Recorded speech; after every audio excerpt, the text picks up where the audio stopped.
Hi, I'm Paisleyandglue. Welcome to my channel. Today we are going to learn some basic sewing machine techniques, including how to thread the machine, how to fill up a bobbin, and we're going to do a couple practice stitches. Okay, so this is the Bernina Activa 220. This is the main domestic machine that I work on in my own sewing studio. It's sort of a good basic workhorse that I've had for almost 10 years now, and it's been doing pretty well. So first things first, we need to get this puppy threaded up. So the first step is you need to turn on your machine. So this machine has, this is the foot pedal cord going down here. This is the power cord going in, and then the power switch is sort of hidden off the back here. You can hear it just turn on. If you don't have a computerized machine, usually the only thing that will change is the light will turn on. That's how you know it's on. And now we're ready to get this thing threaded up. So the first thing we need to do is we need to wind the bobbin. Now there are two threads on a machine that form our stitches. The one is the top thread that's going to go up here, one you normally think of, and then it's going to be threaded all the way down and through this main needle.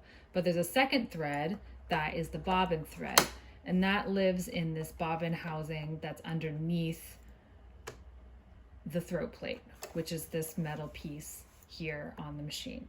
So we need to wind the bobbin, which looks like this. This is the bobbin that's already been wound up. Okay, to wind a bobbin, you're going to grab the thread that you would like to put on the bobbin and the empty bobbin. The thread color, we're going to thread onto the top of the machine like so, wherever this normal thread is going to go. And then you're going to look for some sort of little wheel or gear that looks like this. There may be an arrow this way. That's going to be where your thread goes to after it leaves the spool. So the arrow is telling me which way the thread goes around this little wheel. Run the thread through that wheel. And then this is the actual bobbin winding contraption. So you're going to take your empty bobbin,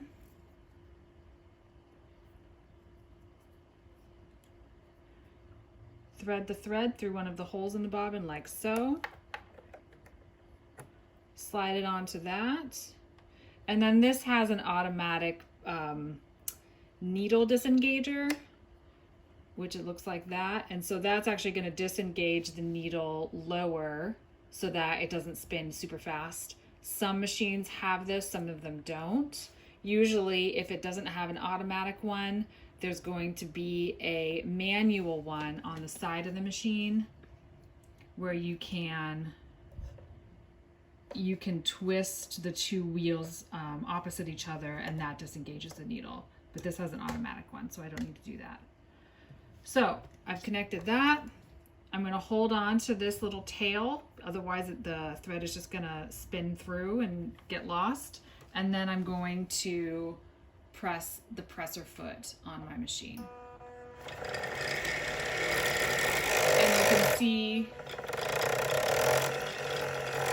hold on to that tail, and eventually it's just going to snap off like so.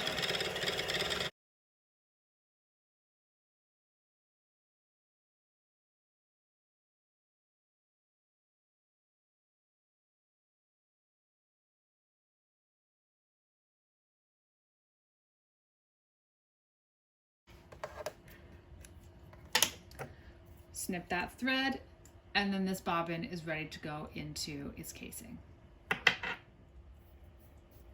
So this is a front-loading bobbin machine. Some of them you drop in from the top, but this one you're going to set in here. So here's our bobbin casing, and that slides right into its housing there. I've got my bobbin ready to go. You can look at this.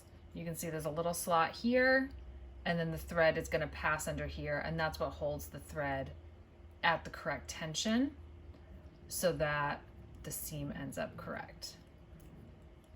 So we're going to slide the bobbin into its casing like so. You want it to be spinning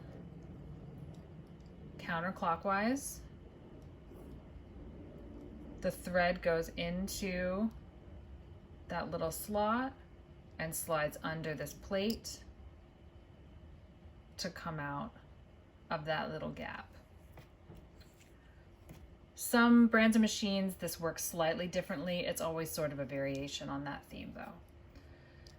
Now make sure the bobbin doesn't slide out. This little arm comes up and that sort of grips it, keeps the bobbin from sliding out. So keep a finger on that arm and slide the bobbin and its casing straight in. This little arm that sticks up is going to fit right into its housing correctly. Okay, so if you've got it in there correctly, you'll know it. It sort of fits tightly, and we can just go ahead and leave that for right now. So now we need to thread the rest of the machine. So our thread is already in place on top, and we're going to run the thread through a series of channels and hooks.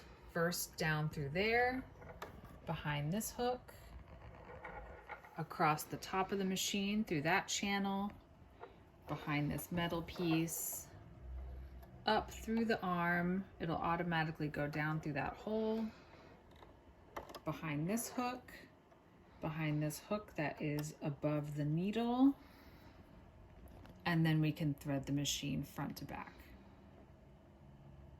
Thread the needle front to back. And the thread can come down through the presser foot and out the back of the machine like so. Alrighty. Okay, last step is we need to bring the bobbin thread up through the throat plate to meet the top thread. The way we do that, we're going to hold the top thread with our left hand. You can keep your foot off of the foot pedal, and your right hand can come to the turn wheel, which is on the right side of your machine here. Holding onto this thread with your left hand, turn the turn wheel toward you. That's going to bring the needle down and up one time. And that's also going to bring the bobbin thread up to meet the top thread. And those can both go under the presser foot towards the back of the machine. All right, so we got this puppy threaded up, and let's talk a little bit about what some of these different buttons mean before we get to sewing. So this is a computerized machine, which means I have a little screen here telling me different information about my stitch lengths and my stitch widths. So currently this says 2. That means that I am actually at a zigzag stitch right now, which is the 2. If I wanted to be on a straight stitch, I hit the 1, it switches me to 1.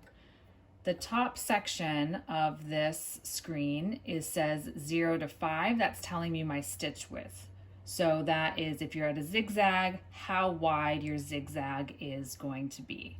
I'm at a 0 because I'm at a straight stitch. If I change it to 2, which is the zigzag stitch, it's going to automatically tell me that it is a medium zigzag, so not as wide as I could be, but not as narrow as I could be.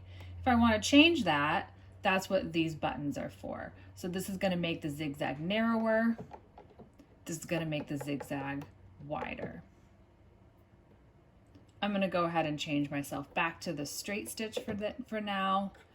And this section underneath the stitch width is your needle placement. Now, this isn't true on all machines, but most domestic machines, which is your basic home machine, you can change where your needle is placed, where it's going to go down into that presser foot. So right now the standard is right in the middle, but I can move it using these buttons either to the left or the right. And you can see the needle moving to the left and the right.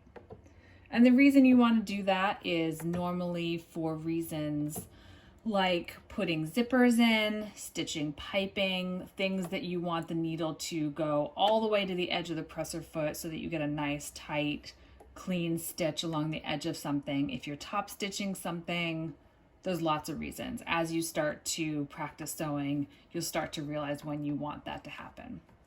The last thing, well, second to last thing that this is telling us is how long our stitch length is. So this is different from stitch width in that on a straight stitch, you can have different lengths of stitches. So that's what these buttons here are telling me.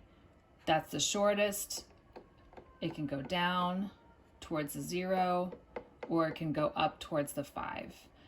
This has kind of a generally short stitch length, the Bernina, so I like to actually bump it up just slightly to like a 2.5 as opposed to a 2, which is the standard, so that if I do make a mistake, it doesn't take me 1,000,000 years to pick all my stitches out. The last thing that this screen tells me is whether my needle is in the up or the down position. And that's what this button will change. So right now it's in the up position. I can change it to the down position. And the next time I finish sewing, instead of automatically bringing the needle up at the end of the stitch, it'll lead the needle down in the fabric. And I'll show you why that's helpful later on. Right now, let's leave it in the up position. I've got a couple more decorative stitches that I can use here. A lot of these are helpful if you're using stretch materials that you want to have some give to the seams, but we're not going to talk about those today. We're just going to deal with the straight stitch and the zigzag stitch, which is where we want to start. So I have some scrap fabric here, and we're going to go ahead and lay this underneath the presser foot.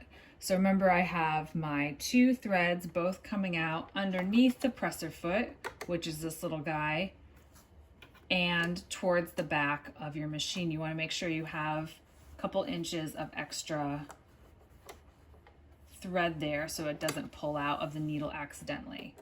Most important thing is to remember to put this presser foot down before you start sewing.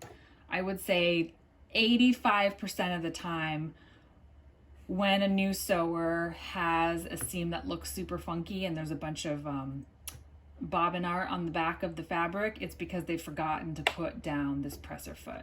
There's a lever either behind your machine or on the side of your machine, sometimes under here, and that engages or brings down the presser foot.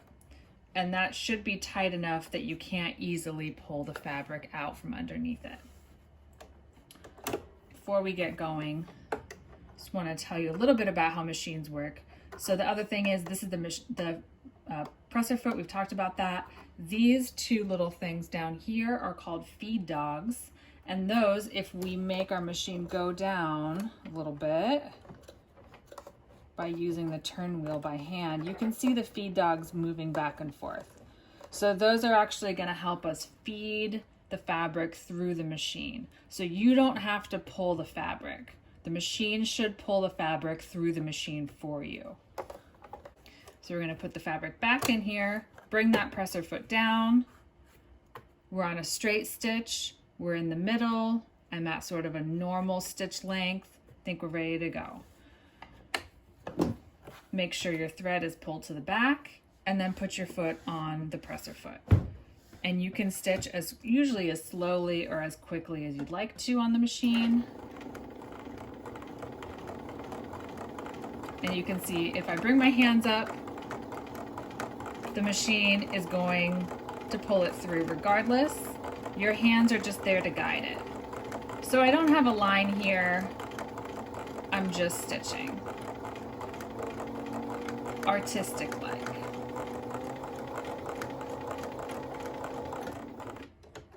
Okay, and then if you decide you're done, you bring your presser foot back up, pull your fabric out, and clip your threads. So we didn't do any sort of finish here, but I wanted to show you what the bottom and the top thread does. So the bobbin thread is going to form the bottom, and the top thread is going to form the top. So you can see the blue and the black are different. And the way that works is when the needle goes down, it catches the bobbin thread and it forms that line on the bottom. And then the feed dogs pull it so that the top thread forms this line. And they're catching each other as the needle passes down through the fabric. Okay, so that's generally how the process works. Now, the issue you have, if we just did as I did, and don't do any sort of finishing at the end, is that you haven't knotted off your threads, so they're not going to be taut. So the way we do that is we do a back stitch. Want to bring our threads back down through the presser foot and out towards the back of the machine. That's going to help them from getting tangled. Bring the fabric back down, presser foot back down. So now we need to do a back stitch at the beginning and the end of the stitch whenever we're starting and stopping. So the trick is to find on your machine. I have yet to find a machine that doesn't have this symbol on it. There's going to be a little U-turn symbol somewhere on the machine, and that is your reverse button. Sometimes it's a lever, so it's either a lever or a button. There should be this reverse symbol somewhere around it or on top of it. This one is a little bit sneaky to find. It's sort of a giant button here. So we're starting to sew. As I start, I'm going to hit this. It's going to make my machine go backwards. And then I release it and it goes forwards again.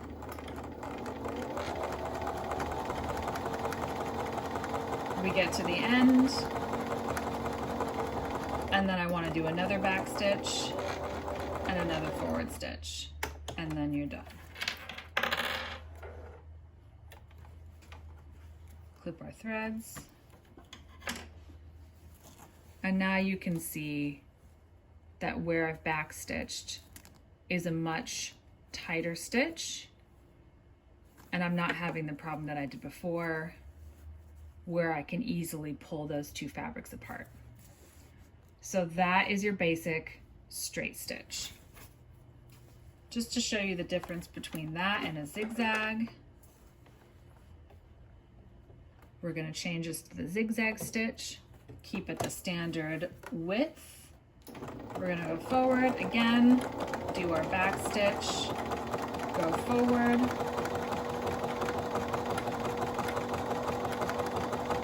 and then do another back stitch and go forward.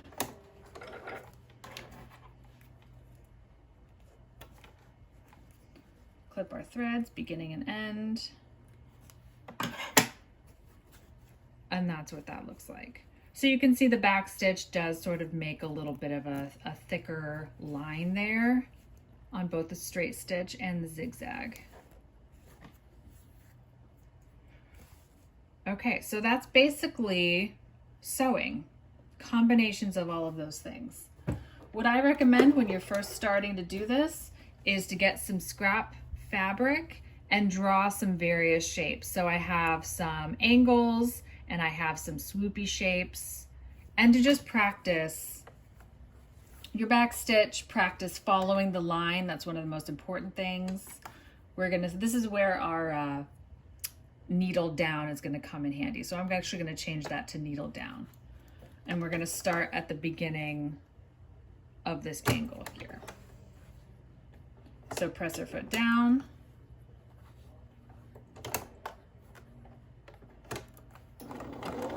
Oops. Change back to the straight stitch. Do the back stitch. Forward. I come to the corner and you can see my needle stayed down. So that's helpful when you want to come up, turn your fabric, and then continue in the same place. All I do is bring up my presser foot, turn the fabric. My needle is still down in the fabric, keeping me in place. Presser foot down and continue to sew. All right, same idea, came to my next corner, turn the fabric.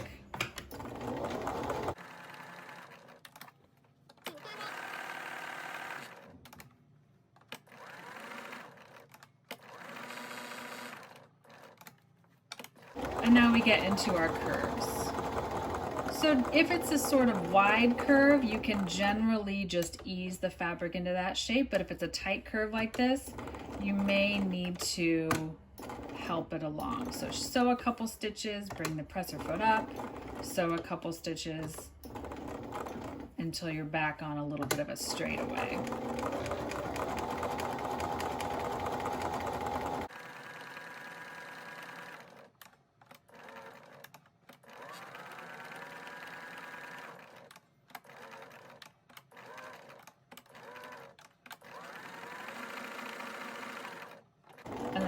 do your back stitch at the end. So if you have the needle in the down position, you do need to use your turn wheel, which is just the manual version of the foot pedal.